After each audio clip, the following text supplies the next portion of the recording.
আসসালামু আলাইকুম। যারা 18তম শিক্ষক নিবন্ধন পরীক্ষায় চূড়ান্তভাবে উত্তীর্ণ হয়ে এনটিআরসির সনদ অর্জন করেছেন, আপনাদের সবাইকে অভিনন্দন। তো সনদ অর্জন করার পর এই মুহূর্তে আপনার সবচেয়ে গুরুত্বপূর্ণ কাজ হচ্ছে আপনার জবটাকে কনফার্ম করা। আর জবটাকে কনফার্ম করার জন্য আপনাকে যে কাজটা খুব গুরুত্ব সহকারে করতে হবে সেটা হচ্ছে আপনার চয়েস লিস্ট সাজানো। কারণ আপনার পছন্দের ক্রম বা চয়েস লিস্টের উপর ডিপেন্ড করবে আপনার জবটা কনফার্ম হবে কিনা, আর আপনার জবটা যদি হয় তাহলে কোথায় হবে।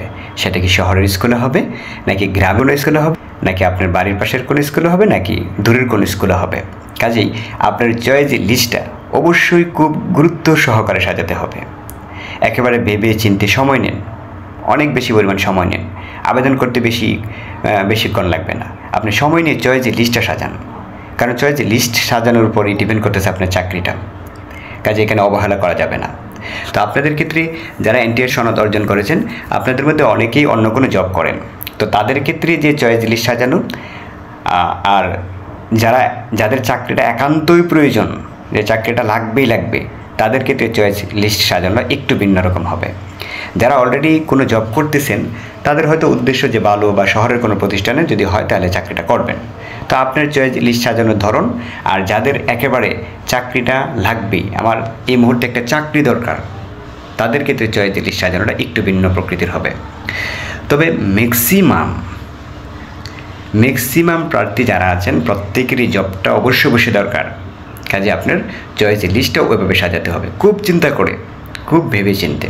আপনি 40টা প্রতিষ্ঠান চয়েস দেবেন, সেই ক্ষেত্রে আপনার সবল দুর্বল দূরের কাছের সব কিছু মিলেই কিন্তু দিতে হবে, কারণ জবটা আপনার কনফার্ম করতে হবে।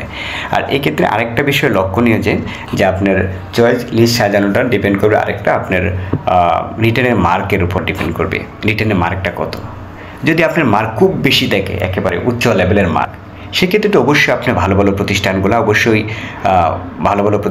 অবশ্যই আপনার চয়েস লিস্টে রাখবেন। এক্ষেত্রে আপনার জবটা কনফার্ম হবে। আর যদি আপনার মার্কটা কম থাকে বা মাঝারি ধরনের থাকে, সেক্ষেত্রে আপনার চিন্তার ধরনটা একটু পাল্টাতে হবে। আপনি শুধু ভালো প্রতিষ্ঠান দিলে হবে না, ভালো প্রতিষ্ঠান, ভালো দূরের কাছে সব কিছু মিলিয়ে দিতে হবে, কারণ আপনার তো জবটা কনফার্ম করতে হবে। কারণ জবটা কনফার্ম করতে গেলে আপনার সব কিছু মিলিয়ে আপনার চয়েস লিস্টটা সাজাতে হবে আপনার। তবে একটা সাজেশন আপনাদের প্রতি থাকবে, আপনাদের চয়েস লিস্ট আপনারা সময় নিয়ে সাজাবেন।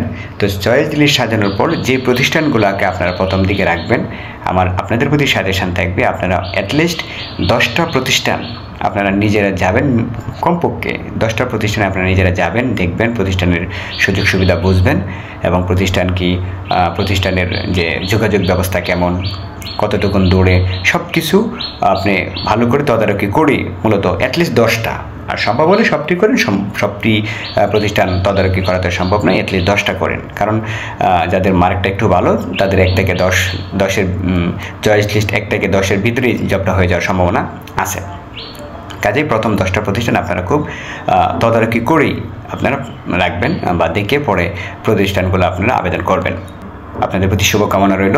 আপনারা আপনাদের চয়েস লিস্ট সাজান। ভালো থাকবেন, সুস্থ থাকবেন। আসসালামু আলাইকুম।